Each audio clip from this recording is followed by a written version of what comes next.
জুলাই যোদ্ধারা তাদের দাবি জানাতে এসেছেন এবং তারপরে জুলাই সনদে কিছু সমাধানও করা হয়েছে, ইনস্ট্যান্টলি কারেকশন করা হয়েছে, তাদের দাবি মেনে নেওয়া হয়েছে। সুতরাং আর কোনো অসুবিধা আছে বলে তো আমি মনে করি না।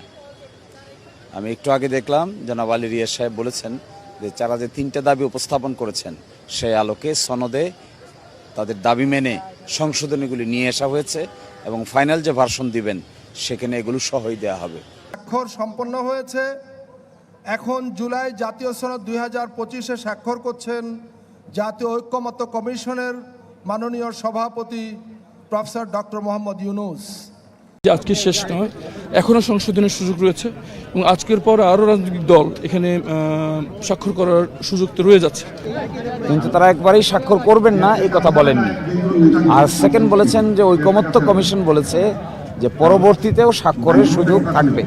এনসিপি শর্ত দিয়েছে বাস্তবায়নের ব্যাপারে।